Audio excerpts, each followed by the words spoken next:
Nonge kubasuhuza ndabifuriza kugira ibihe byiza nshuti bakunze wa Primo Media Rwanda. Nahe makuru agezweho. Minisitiri w'Ubuzima Dr. Nsanzimana ari kugenzura uko ingamba zo kwirinda Ebola zubahirizwa i Rubavu n'Rusizi. Na urukiko rwatesheje agaciro ubujurire bwa DC Creme. Irutsiro ibendera ry'igihugu ryari ryarabuze ryabonetse rirambuye mu ishyamba. Kinshasa yo yarekuye imfungwa za mbere za AFC M23. Muri Republika Demokarasi ya Kongo ari umugabo wafunzwe kubera amagambo yavuze kuri Perezida Kagame. Muri aya makuru turaza kumenya yariyo. OMS yo iravuga ko itashyira abarwayi mu kato mu gihe amakompora ari kuvugwa mu burasirazuba bwa Republika Demokarasi ya Kongo. Na Amerika yanze kwakira abaturage bayo bazandura Ebola ivuga ko izabohereza muri Kenya. Muri Kenya rero abanyeshuri 16 bapfuye nyuma yo kumuriro wibasiye inyubako bararamo. Ghana yacyuye abaturage bayo barenga 300 bari muri Afrika y'Epfo kubera kwanga abanyamahanga. Irani yihimuye ku gitero cya Amerika. Na muri Bangladesh abana 500 bamaze kwicwa n'iseru. Uyu munsi 97% by'abaguzi bose bamenyera kuri internet amakuru yaho bagura ibicuruzwa byose bagura. Niba amakuru kuri business yawe ari ahandi hantu hatari kuri internet, ubwo urashakira abakiriya aho batari. Reka mbivuge neza, niba udakorana na Innovators mu kumenyekanisha business yawe, urashakira abakiriya aho batari. Uyu munsi Innovators ifite promotion yitwa Total Digital Promo. Hano tukubakira website nziza kandi igezweho yabya business isanzwe, e-commerce, NGO, amashuri, ibigo bitanga service n'ibindi. Tugukorera Google profile itanga amakuru yose kuri business yawe, tukaguha na domain name nka .rw.com cyangwa se .org. Ikiruta byose ariko tukwinjiza muri huza.rw. Uru ni urubuga rufasha business zo mu Rwanda kuboneka ndetse no kumenyekana kurushaho. Aha ni abakiriya bashya bashobora kukubona. Niba ibi byose ubifite kuri huza.rw, tuguhigerageza cyangwa se trial y'amezi 3 nta kiguzi. Gushyiraho business yawe ku buntu. Urashaka gutangira? Hamagara cyangwa wandika ubutumwa kuri WhatsApp kuri 07 85 73 70 cyangwa usure y3.huza.rawa. Wanadusuraho dukorera i Nyarugenge mu mujyi mu nyubako ya TCB mu muryango nimero F1B inyuma ya Centenary House, ni hafi ya Simba Supermarket. Buri gihe uko usoje imirimo iyo nta gahunda z'umuryango zihutirwa zigutegereje mu rugo, wifuza kuruhura ubwonko no kuganira nabo mwungurana ibitekerezo ku kazi kawe cyangwa ku iterambere ry'ubuzima, nguhitiyemo kwa Jados Bar Restaurant and Coffee. Aha niho hantu hatuje kandi hari smart kuko baguha service za 5 stars, waba wifuza kuhafatira amafunguro ku manywa, kuhakoreshereza komandi kagusanga iwawe mu rugo, ku kazi kawe ndetse n'ahandi waba uherereye, cyangwa kuhasangirira n'abawe icyo kunywa yaba ibisembuye n'ibidasembuye. Ngaha ahantu hari smart mu mujyi wa Kigali kwa Jados Bar Restaurant and Coffee bafite aho mwaganirira hatuje, mwifuza gukora inama zaba iz'akazi, inama y'ubukwe, aho mwakwiyakirira muvuye gusezerana. Bafite ahantu hatuje hisanzuye kubifuriza abanyi isabukuru nziza n'ibindi birori. Bafite sale z'imyidagaduro, harimo aho berekanira imipira yose by'umwihariko yo ku mugabane w'Uburayi, aho gukinira biyari kandi zirenze imwe, ndetse n'abakunda gususuruka babafite bande ya karaoke n'igisope buri weekend. Bafite umwihariko w'akabyiniro night club. Jados Bar Restaurant and Coffee Shop ni ku Gisozi ujya Beretwari ahegeranye n'icyapa cya bisi zijya mu mujyi. Bafite n'andi mashami hafi ya gari y'Abatsinda ndetse ni Kanombe mu Busanza. Kubifuza ko service zacu zibasangaho muri, mwaduhamagara kuri 0788 35 11 27. Jados Bar Restaurant and Coffee Shop, urugero rwa service zinoze kandi zihuse mu Rwanda.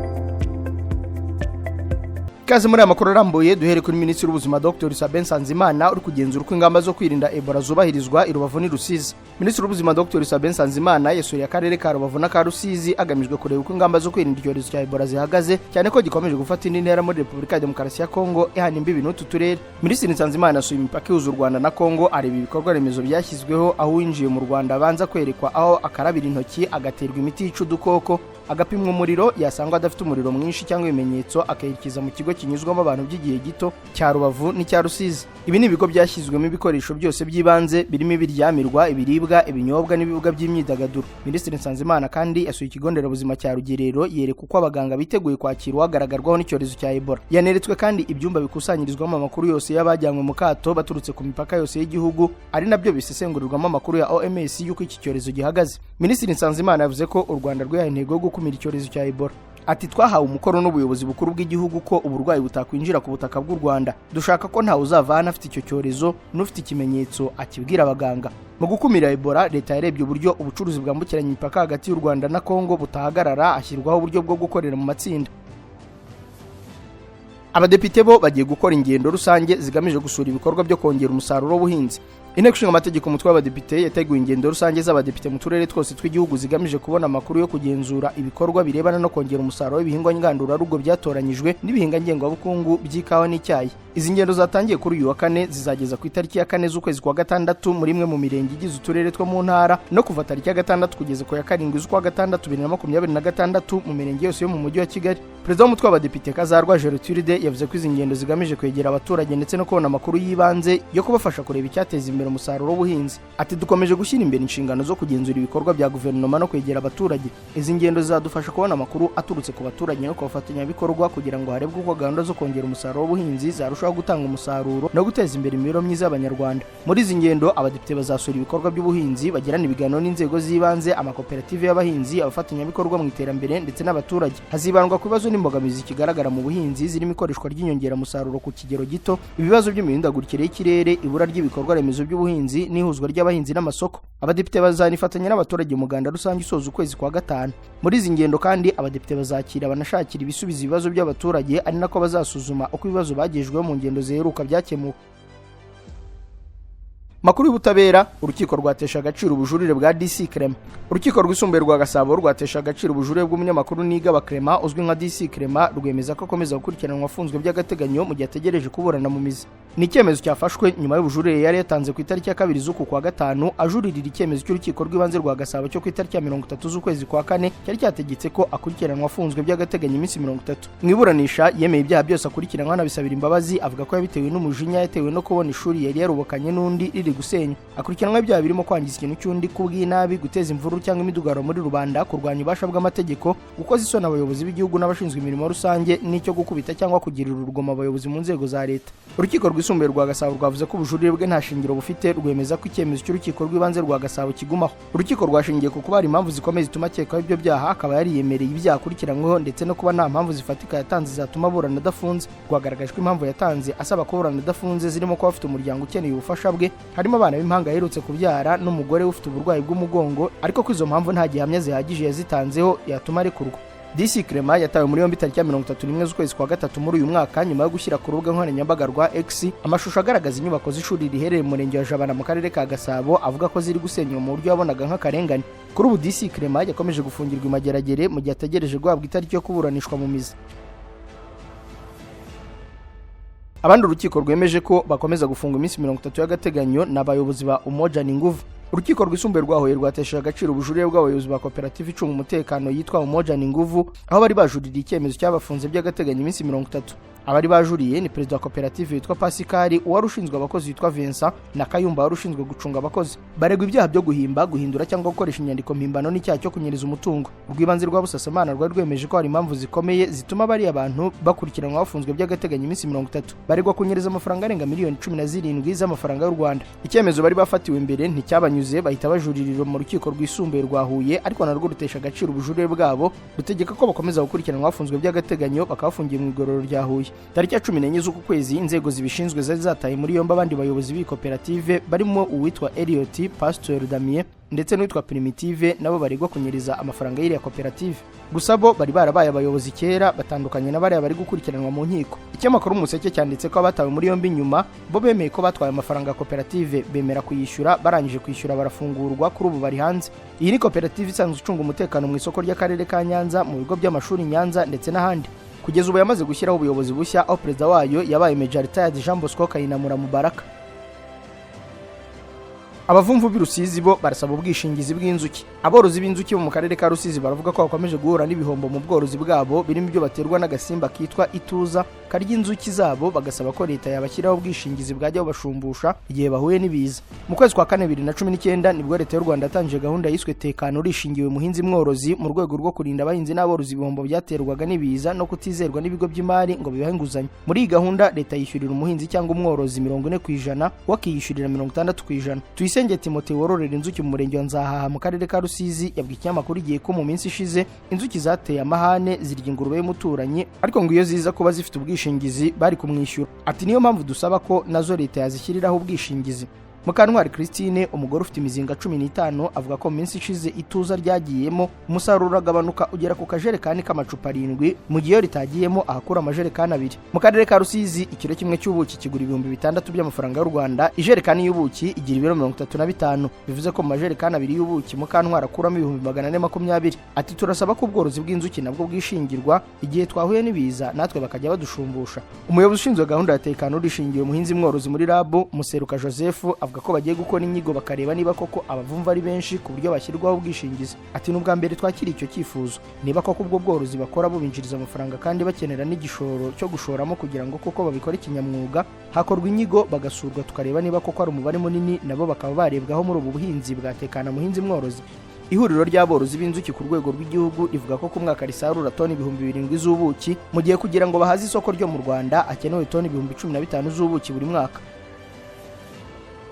Makuru avuga mu turere Irutsiro ibendera ry'igihugu ryari ryabuze ryabonetse rirambuye mu ishyamba. Nyuma y'uko abantu 9 bo mu karere ka Rutsiro batawe muri yombi bakekwaho uruhare mu bujura bw'ibendera ry'igihugu ryibwe ku biro by'akagari, ryabonetse rirambuye mu ishyamba hafi y'umugezi wa Rutsiro. Amakuru y'ibura ry'iri bendera amenyekanye mu gitondo cy'itariki ya 23 z'uku kwezi, ryabaga mu murenge wa Manihira ku biro by'akagari ka Muyira. Ni mu gihe ryabonetse mu gitondo cyo kuwa gatatu tariki 27 z'uku kwa gatanu. Abaribonye ngo bari bazindukiye ku biro by'umurenge bagiye kwandikisha abana mu irangamimerere bahita babimenyesha ubuyobozi. Uko ishaka Tisiye umunyamabanga nshingwabikorwa w'umurenge wa Manihira yabwiye ikinyamakuru igihe ko ibendera ryari ryarabuze ryabonetse. Ati ibendera ryari ryarabuze ryabonetse mu gitondo ribonwe n'abaturage, twageze dusanga barisize ahantu hagaragara rirambuye mu ishyamba hafi y'umugezi kugira ngo borohereze buri umwe kuribona. Baganirije abaturage tunafatira hamwe ingamba zidufasha gukaza umutekano mu rwego rwo kwirinda ko twazongera guhura n'iki kibazo. Abaturage 9 batawe muri yombi bafungiwe kuri sitasiyo ya polisi ya Rusebeya kandi iperereza ryacyakomeje. Mu kanya aya makuru turakomereza kuyavugwa hanze y'u Rwanda. Kuri iri segonda nibura abantu 16,000 bari mu kirere mu ndege bava ahantu hamwe bajya ahandi. Kuzenguruka isi bisigaye byoroshye ku buryo uko turi miliyari 8 dusa naho turi abaturanyi kubera uburyo bwo gukora ingendo bisigaye bikorwa. Ikibazo nuko gutegura urugendo bigora, gukora reservation ya tike y'indege, gushaka visa, ubwishingizi bw'urugendo. Amahirwe twagize nuko hari abantu bazobereye muri ibi bintu kandi biyemeje kudufasha. Abantu nka Ireme Travel Agents Limited, kompanyi nyarwanda iri mu zambere muri service zo gutegura ingendo, ubukerarugendo no kwakira abantu. Kompanyi yemewe n'ihuriro mpuzamahanga ry'ubwikorezi bwo mu ndege IATA. Niba wifuza kujya mu mahanga ku mpamvu izarizo zose, icyo bigusaba ni ugutekereza urugendo rwawe gusa, ubundi ukegera Ireme Travel Agency bakagukorera reservation ya tike y'indege, bakagufasha gushaka visa, bakagukorera reservation ya hoteli, bakagukurikiranira ibya assurance y'urugendo. Iyo uturutse mu mahanga cyangwa se ujyayo bagufata ku kibuga cy'indege ku giciro cya 50% cy'abandi babikorera. Ku bantu bari kure kandi bashobora kwishyura hakoreshejwe ikoranabuhanga online payment, tuguha link ubundi ukishyura.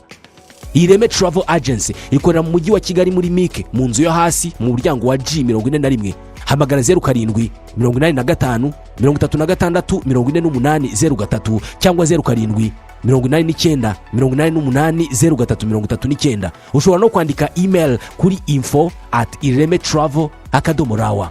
Wanasura urubuga rwa internet wa3iremetravel.rawa. Hit target. Ngo hit target.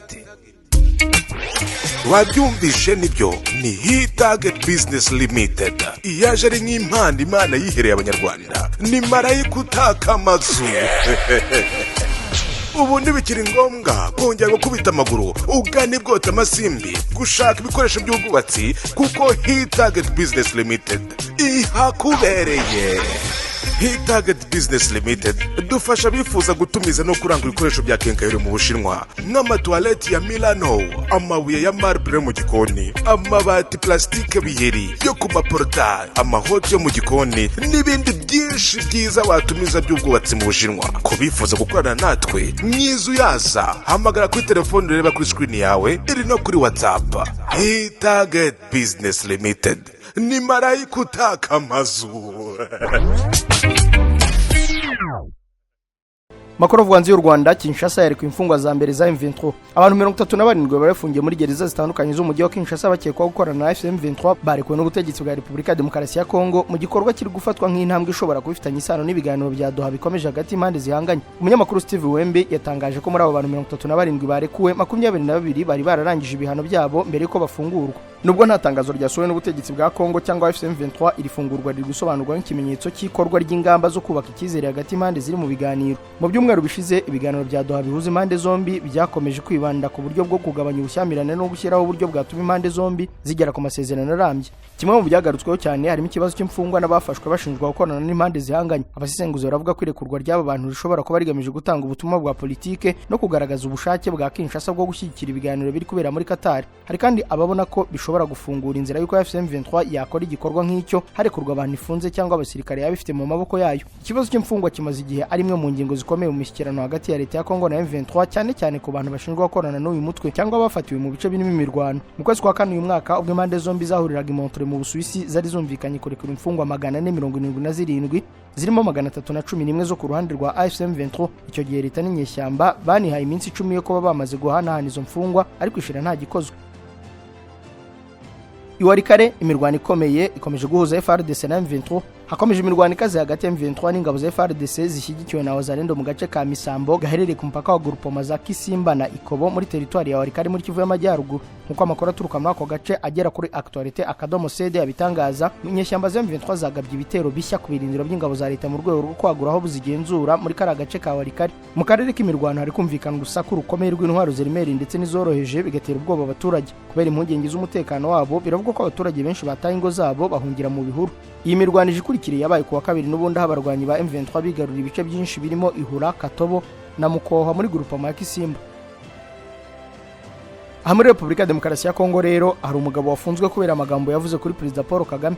Umuryango uharanira uburenganzira bwa muntu no kurengera amahoro muri Repubulika ya Demokarasi ya Kongo Bill Clinton Foundation wasabye ko uwitwa Bernabe Milinganyo uherutse gufatwa agafungwa yarekurwa. Bernabe Milinganyo utavuga rumwe n'ubutegetsi bwa Kongo yaherutse gutera urwenya muri video isakaye cyane ku mbuga nkoranyambaga avuga ko Perezida Kagame uyoboye u Rwanda afite inkomoko muri Repubulika ya Demokarasi ya Kongo. Muri iyo video uyu mugabo yavugaga ko umubyeyi wa Perezida Paul Kagame akomoka mu bwoko bwitwa Barega bo muri Kongo muri Kivu y'Amajyepfo, bityo ko igihe bazumva nawe yaje gusaba irage muri Kongo bidakwiye kuzagira uwo bitungura. Aya magambo ntacyo ubutegetsi mu Rwanda bwayavuzeho, yewe n'ubwa Kongo ntacyo bwigeze buyavugaho ku mbuga nkoranyambaga, gusa byafashwe nko gusetsa. Uku gusetsa rero gushobora kuba kutaragoye neza ubutegetsi muri Kongo buhanganye cyane n'u Rwanda bushinja gushyigikira M23 kuko badashaka ijambo iryo ari ryo ryose ryaba rivuga neza izina Paul Kagame. Kuri ubu noneho bikaba byagize no kugufunga uwateye urwenya muvugaho. Kuwa kabiri tariki ya 26 z'uku kwezi mu masaha y'umugoroba nibwo byasakaye ko Milinganyo yatawe muri yombi, benshi bakabihuza n'iriya video yagaragayemo avuga ari amagambo. Amakuru agezweho kuri iyi dosiye nuko Milinganyo yoherejwe muri gereza ya Makala i Kinshasa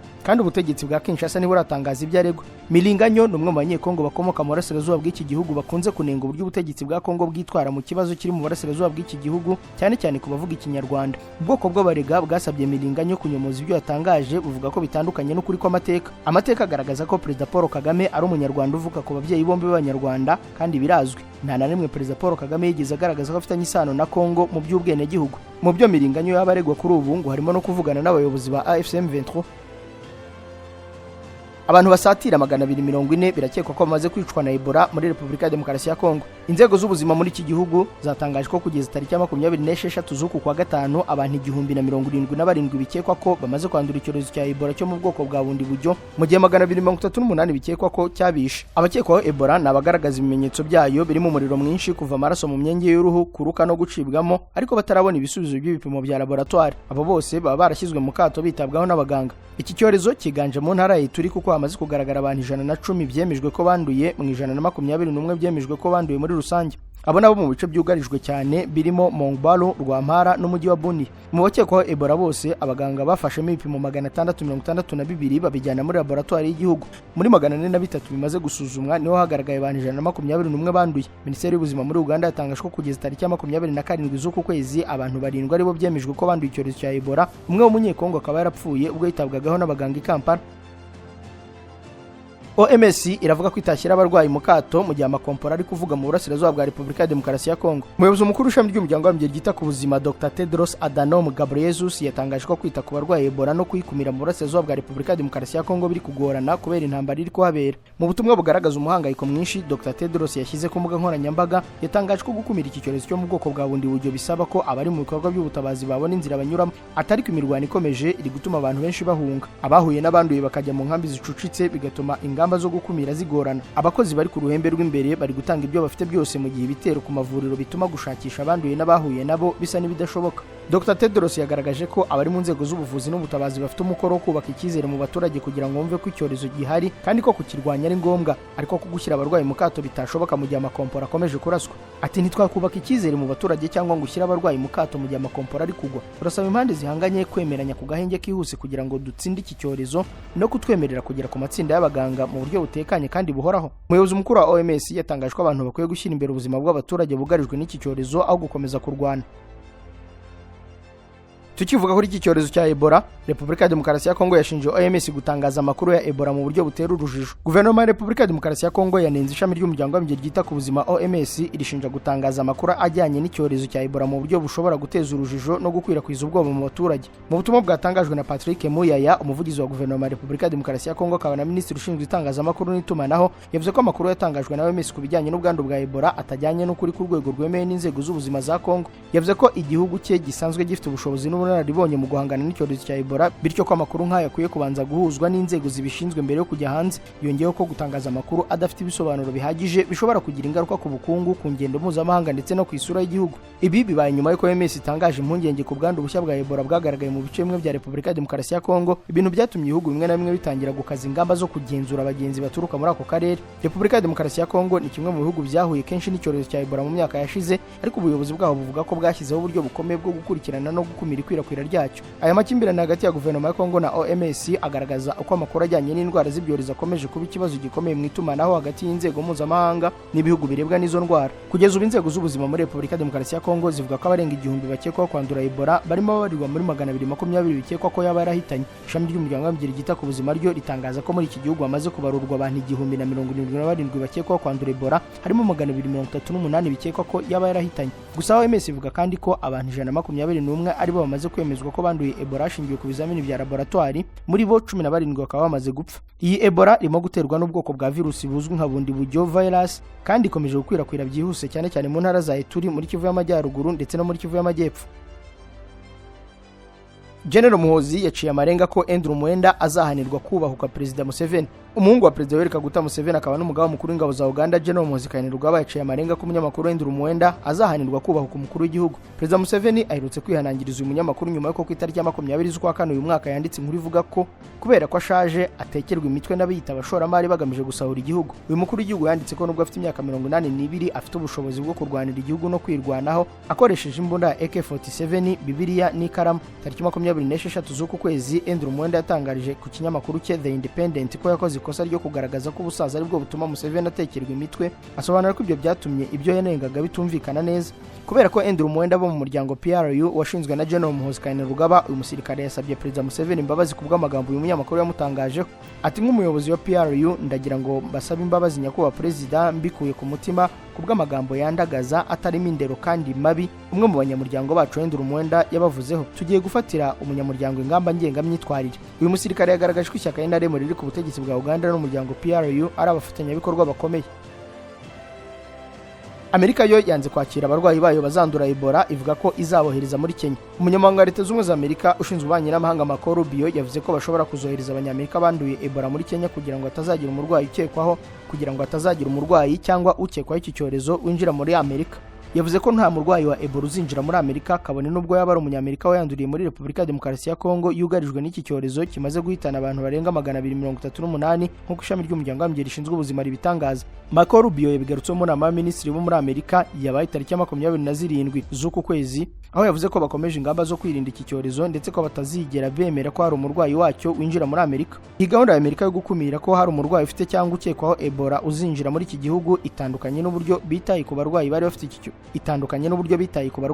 iki cyorezo mu 2014, kuko bamwe mu banyamerika bavuriwe muri iki gihugu mu bigo by'ubuvuzi byihariye. Amerika yavuze ko iri mu biganiro na Kenya kugira ngo bashyireho ibitaro byihariye bizajya bivurirwamo abarwayi b'abanyamerika basanzwe mu cyorezo cya Ebola, gusa ntabwo iki gihugu cyo muri Afurika y'Iburasirazuba kirabyemeza. Impuguke mu by'ubuvuzi yitwa Amesh Adalija yavuze ko bidakwiye ko Amerika yokohereza abarwayi bafite Ebola kuvurirwa muri Kenya kuko bitaba byizewe kurusha uko bavurirwa mu gihugu cyabo cyangwa mu Budage. Mu cyumweru gishize nibwo umuturage wa Amerika wanduye Ebola ubwo yari muri Kongo yagejejwe mu bitaro mu Budage aho agiye kuvurirwa.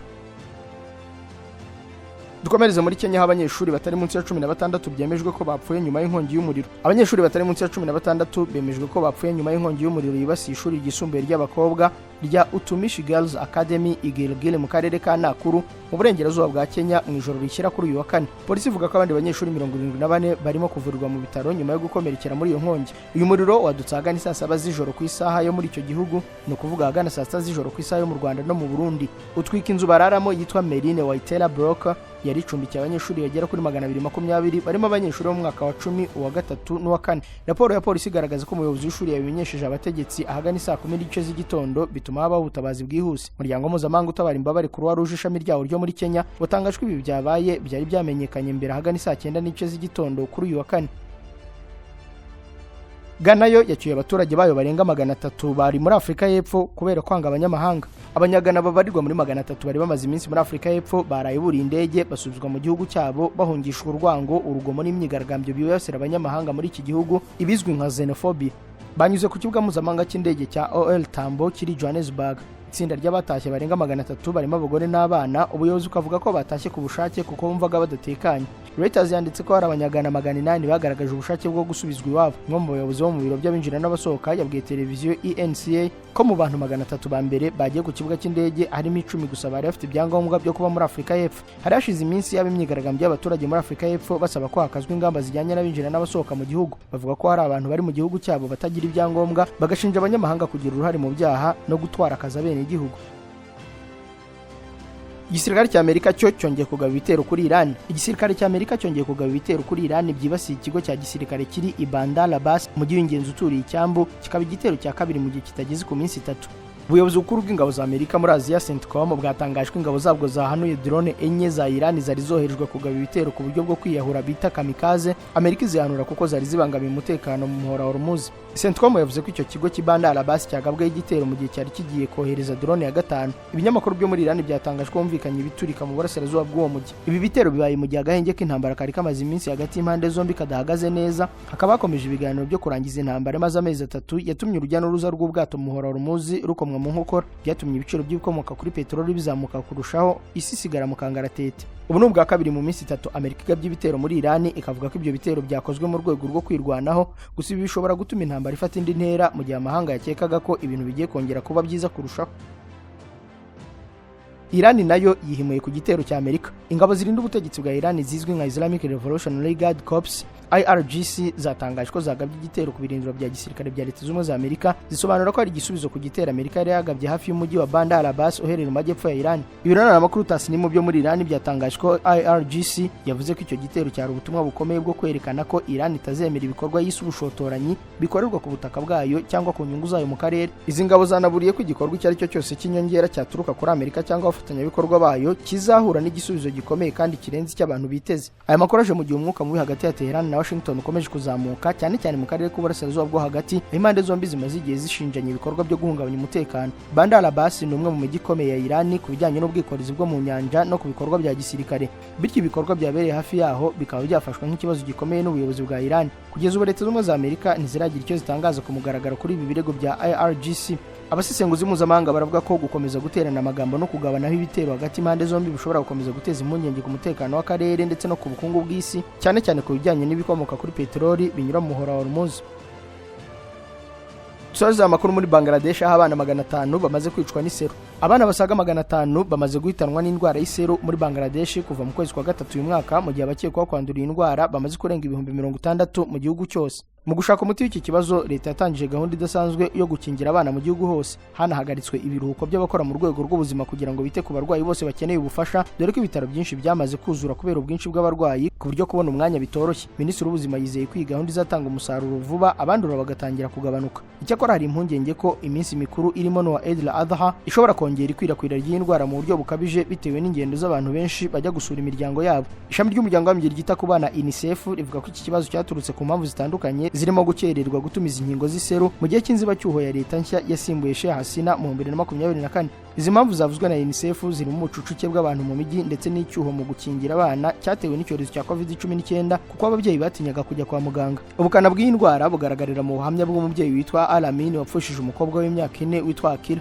Uyu mwana yitabye Imana nyuma y'iminsi 27 yitabwaho mu bitaro aho yagaragazaga ibimenyetso bikomeye birimo umuriro mwinshi n'udusebe mu kanwa. Alamine yavuze ko yagerageje inshuro enye zose kujya gukingiza umwana we ariko ntibikunde, none bikaba byaramuviriyemo kubura ubuzima. Tutakunze wa Primo Media Rwanda, inkuru muri Bangladesh aho abana 500 bamaze kwicwa n'iseru niyo dusoreje amakuru ari kugarukaho none tariki 28 z'ukwa gatanu 2026. Ni Jean de Dieu Karine Jabonda abashimiye ko mane mudukurikiye ndabarikiye komeza kurenda ibiganiro bikuru urubuga mugira amahoro. Ubu twamaze kubibona twese kubera guhenda kwa mazutu na essence ntabwo tuzatungurwa no kubona mu minsi mike igiye kuza mu mihanda hazaba hasigayemo imodoka nke cyane za Kia, Hyundai, hybride z'amoko atandukanye n'izindi nke cyane. Izi zizasigara mu mihanda ni iz'abamenye Auto Korea Maintenance Limited, ikigo cy'inzobere mu gusuzuma no kwita kuri systeme zigize imodoka ku buryo litiro 8 za mazutu wazikoresha mu birometero 100 naho litiro 7 za essence zikora mu birometero 100 cyangwa se hejuru yabyo. Auto Korea Maintenance Limited ni abahanga bagufasha mu gihe ufite imodoka y'amashanyarazi, bazobereye cyane kandi mu gusubiza ku murongo imodoka zose zakoze impanuka kandi bakikurikiranira ibijyanye na assurance. Wowe uzaba gusubiza imodoka yawe imeze nk'ari nshya, bayisubiza agaciro kayo yahoranye, zaba za Kia, Hyundai, full electric na hybride. Abagira ibibazo ku mihanda imodoka ikaba yakuzimiraho bagukorera dépannage ku buryo imodoka yawe bayikurikirana mu gihe gito. Abafite imodoka zikoresha mazutu muri Auto Korea Maintenance Limited bazikorera maintenance bakoresheje imashini zabugenewe batiriwe bafungura imodoka, ubundi imodoka igatangira kunywa bike cyane. Ibi igiciro kibikomoka kuri petrol kirabidutegeka twese. Ni n'abahanga cyane mu gusuzuma no gukora neza imodoka z'amashanyarazi. Abarimo kuzigura ntimugire impungenge, ni mubagane ku mashami yabo igikondo mu mujyi wa Kigali n'inyamata mu Bugesera. Bahamagare cyangwa bandikire kuri 07 86 20 6054. Auto Korea Maintenance Limited niyo makiriro imodoka zacu zisigaranye.